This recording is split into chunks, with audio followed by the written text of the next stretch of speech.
All right, Pyrrho has been on a bit. Pyrrho has been on a bit of a video rampage, so I think I'll respond to one of them, and I'll speed this up. So you don't like it? Too bad. I sort of like it.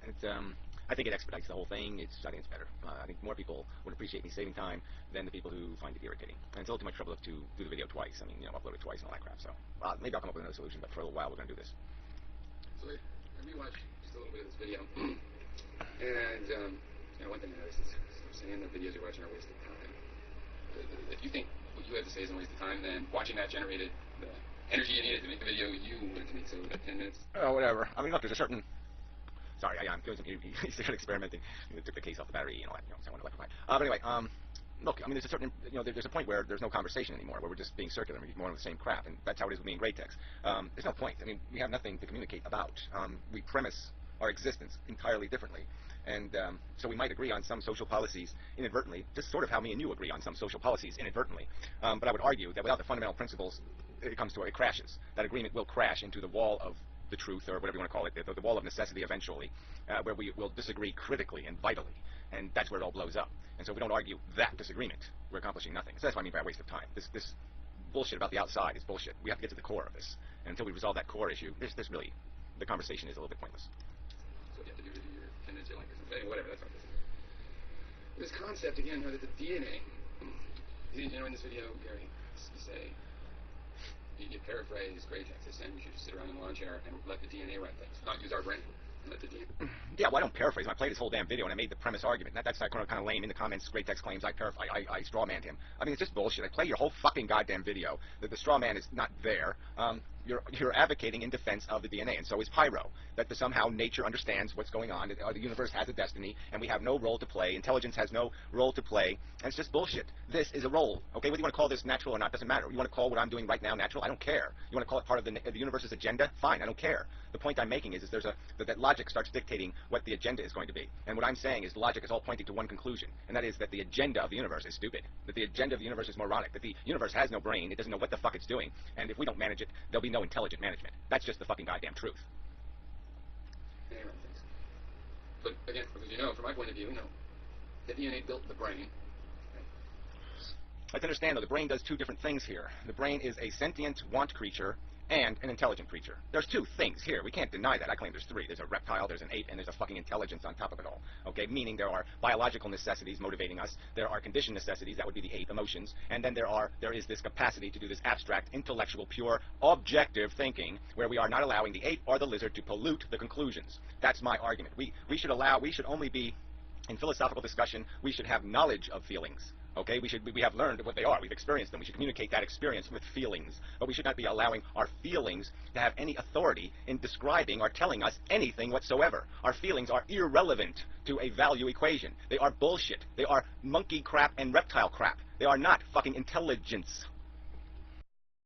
Whoops, hit the wrong button. I'm going to have to patch the fucking video.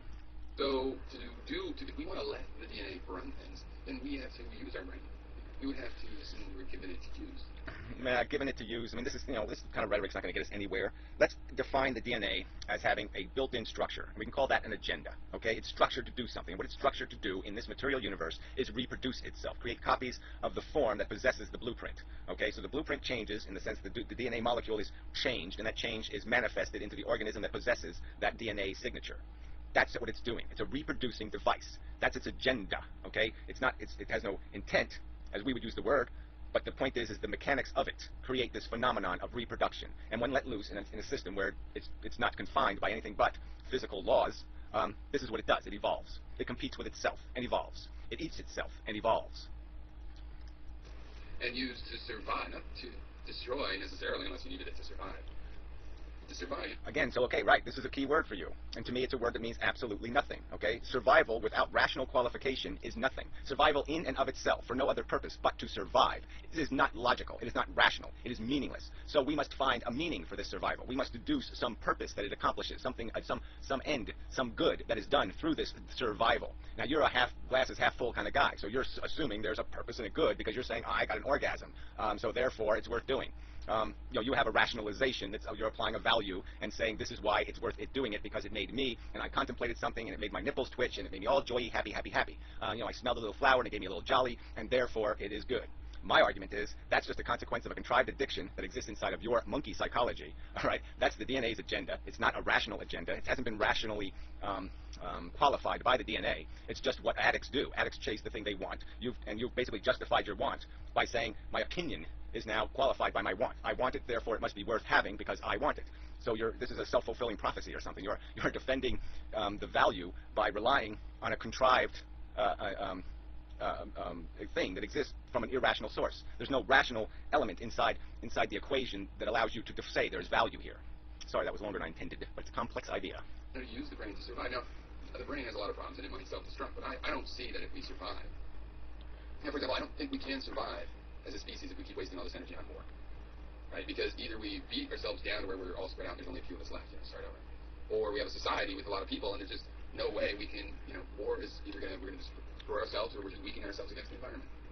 Okay. Yeah, I agree that we're going to be cockroached. The only thing that's going to survive is the crudest element of the human, the toughest, hardest-skinned human, the most crocodile-like human.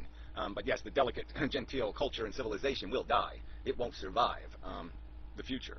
And there's no evidence that we're going to do what survival requires, which is suppress our monkey and our reptile. You're going to keep glorifying those two beasties. The addictions are to you the glory of life, and satisfying them in some natural environment is the glory of your life, and so therefore you're not going to compromise the essence that is the cause of the problem. The addiction is going to kill the human race.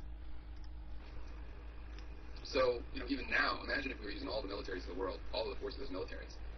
For every rocket, we have a speedboat in the Coast Guard, and they're rescuing people. Yes, and imagine if the Egyptians, instead of wasting hundreds of years on pyramids, had taken that energy and worked on their civilization, and studied the sky, and synthesized metals, and experimented, and devoted it to science. All that energy, if it was devoted to science, what they could have accomplished, and how far ahead we would have been. And maybe they would have blown up the world 1,000 years ago with a nuclear bomb.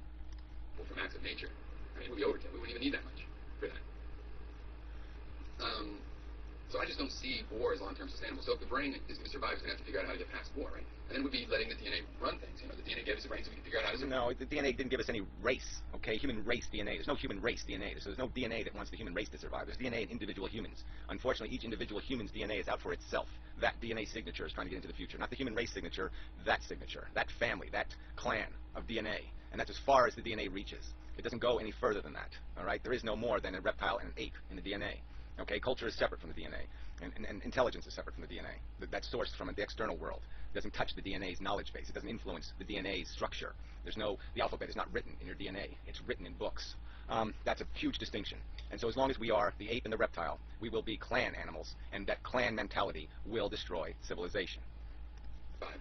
But the thing about attributing some, thank you, DNA, we should thank you, you have an agenda to help us. Well, no, because, the DNA is also in other creatures that are competing with us, and, the DNA... Exactly. So we could have, as we've seen, that some little half life form, some little RNA monster, can parasitically infect our cells and destroy us because it's to its advantage, because its signature can use us to reproduce. And as long as it can find vitality and survival external to us, it can use us like we're disposable. It can use us like a sexual aid, like a vibrator. It can put some batteries in, use it up, and throw it in the garbage, and then go on to the next thing.